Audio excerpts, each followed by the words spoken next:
19세기에 노래 한 곡이 세상을 바꿀 수 있었을까요? 오늘 우리가 한번 깊숙이 들어가 볼 이야기는요, 바로 음악 저작권이라는 개념이 어떻게 격렬한 투쟁 속에서 탄생했는지에 대한 아주 극적인 실화입니다. 사실 여러분이 지금 스트리밍으로 음악을 들을 때마다 그 권리의 시작점이 바로 여기, 이 이야기에 있거든요. 이런 상상 한번 해볼까요? 우리가 정말 사랑하는 그 음악이 정작 그 음악을 만든 사람에게는 단 한 푼의 수익도 안겨주지 못하는 세상. 믿기 힘드시겠지만 이게 바로 19세기 창작자들에겐 그냥 현실이었어요. 그리고 이게 바로 오늘 이야기의 핵심이죠. 아니, 그 위대한 작곡가 로베르트 슈만조차도 이런 한탄을 했습니다. 그러니까 이 예술적인 천재성 뒤에는 뭐랄까? 가족을 먹여 살려야 하는 아주 현실적인 고민이 있었던 거죠. 이 한 문장이 당시 창작자들이 겪었던 경제적 어려움을 정말 절실하게 보여줍니다. 당시 음악계의 첫 슈퍼스타들이라고 불렸던 사람들도 예외는 아니었습니다. 이 냉혹한 현실을 피할 수 없었죠. 그리고 바로 그들의 길고 치열했던 싸움이 오늘날 우리가 너무나 당연하게 듣는 음악의 토대를 만들었다는 겁니다. 자, 그 혁명의 시작으로 한번 같이 가보실까요? 모든 갈등의 시작에는요, 항상 기술적인 대변혁이 있습니다. 이때도 마찬가지였어요. 바로 인쇄 기술의 혁명이었죠. 이 기술 하나가 음악의 세계를 그냥 완전히 뒤집어 놓습니다. 자, 이전에는 요판 인쇄라는 걸 썼는데 이게 뭐냐면 구리판에 음표를 하나하나 새기는 방식이었어요. 상상만 해도 어때요? 엄청나게 느리고 당연히 비쌌겠죠. 그런데 석판 인쇄술이 딱 등장하면서 상황이 180도 달라집니다. 이건 돌 위에 그림 그리듯이 작업하는 거라 속도는 뭐 비교도 안 되게 빨라지고 비용은 극적으로 낮아진 거죠. 이건 정말 말 그대로 게임 체인저였어요. 그러니까 이 기술 덕분에 악보가 더 이상 소수의 귀족들만 즐기는 그런 사치품이 아니게 된 거예요. 마치 책이나 신문처럼 이제 누구나 살 수 있는 대중상품이 된 거죠. 드디어 음악에도 거대한 시장이라는 게 열린 겁니다. 그런데 문제가 있었어요. 이렇게 커진 시장의 달콤한 열매가 정작 그 음악을 만든 창작자에게는 돌아가지 않았다는 겁니다. 그럼 그 돈은 다 누가 벌었냐고요? 진짜 부를 싸는 이들은 따로 있었죠. 바로 막강한 힘을 쥔 출판사, 그리고 법의 테두리 밖에서 활개치던 해적들이었습니다. 당시 작곡가들은 정말 이런 딜레마에 빠졌습니다. 보세요. 평생을 바쳐 만든 역작을 진짜 헐값에 그것도 딱 한 번 받고 팔아야 했어요. 그 곡이 나중에 수만 부, 수십만 부가 팔려나가도 추가 수익은 전혀 없었죠. 근데 더 화나는 건 뭐냐면 불법 복제업자들은 아무런 제재도 없이 자기 작품으로 돈을 벌고 있었다는 거예요. 당시 출판사의 힘이 어느 정도였냐는요, 상상을 초월합니다. 여기 독일의 브라이트코프 운트 헤르텔이라는 곳을 한번 보세요. 여긴 그냥 출판사가 아니에요. 피아노도 만들고 언론사까지 운영하는 말 그대로 거대 기업이었죠. 40년 동안 관리한 작곡가만 약 900명.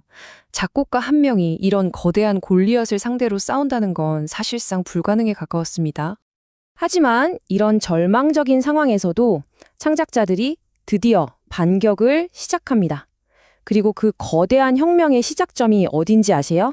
놀랍게도 파리의 아주 평범한 한 카페였습니다. 때는 1847년 파리의 한 카페였어요. 작곡가 에르네스트 브루제라는 사람이 커피를 마시고 있었죠.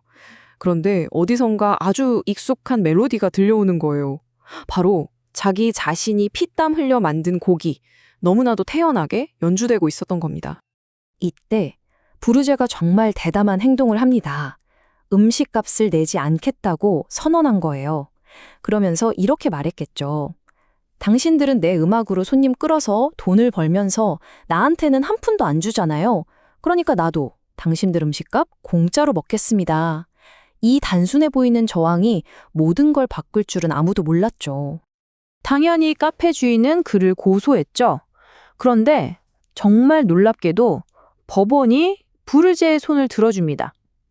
바로 이 판결이 음악 저작권 역사상 가장 중요한 전환점이 됩니다. 부르제의 승소는요, 이전에는 없던 완전히 새로운 법적 개념을 탄생시켰습니다. 바로 공연권이라는 건데요. 이건 창작자들을 위한 아주 강력한 무기가 되죠. 자, 핵심은 바로 이거예요. 이전까지는 악보를 복제하는 것만 문제 삼았거든요. 그런데 이 판결은 공공장소에서 음악을 연주하는 행위, 바로 그 자체에도 권리가 있다고 인정한 최초의 판결이었던 겁니다.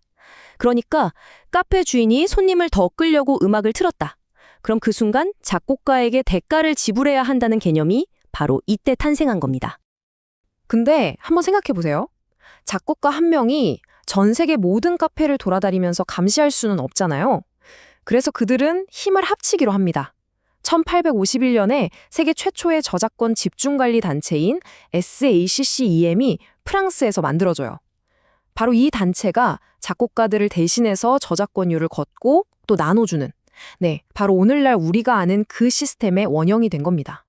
프랑스에서의 승리는 정말 대단했지만 이건 시작에 불과했습니다. 진짜 큰 문제는 국경을 넘나드는 불법 복제, 그러니까 국제적인 해적 행위였거든요. 이제 싸움의 무대는 국제사회로 넓어집니다. 이 타임라인을 보시면 수십 년에 걸친 그들의 투쟁을 한눈에 볼 수 있습니다. 작곡가 프란스 리스트의 외침에서 시작해서 SACM이 만들어지고, 그리고 마침내 소설 레미제라블, 다들 아시죠? 바로 그 작가 빅토르 위고가 앞장서서 국제적인 연대를 이끌어냅니다. 그 위대한 결실이 바로 1886년에 맺어진 베른 협약입니다. 이 베른 협약은요, 정말 혁명적인 세 가지 원칙을 세웠어요. 첫째, 무방식주의. 작품을 만드는 그 순간 저작권은 자동으로 생긴다는 겁니다. 따로 등록할 필요도 없어요. 둘째, 내국민 대우. 어느 나라에 가든 그 나라 사람과 똑같은 보호를 받는다는 거죠. 그리고 셋째, 최소 보호. 저작권 보호 기간의 기준을 전 세계적으로 통일한 겁니다. 와, 이건 정말 엄청난 진전이었죠. 자, 이로써 한 작곡가의 멜로디는 더 이상 그 나라만의 것이 아니게 된 겁니다. 국경을 넘어서 보호받는 말 그대로 세계적인 자산이 된 거죠. 우리가 지금 알고 있는 현대 저작권 시스템의 뼈대가 바로 이때 이렇게 완성되었습니다. 가만히 들어보니까 19세기의 인쇄기, 피아노, 해적들의 이야기가 오늘날의 스트리밍 플랫폼, 플레이리스트, 그리고 정산 문제와 어떠세요? 놀라울 정도로 닮아있지 않나요? 기술은 계속 변했지만 창작물의 가치를 어떻게 하면 공정하게 나눌 것인가? 이 근본적인 질문, 그리고 그 싸움은 어쩌면 지금도 계속되고 있는지도 모릅니다.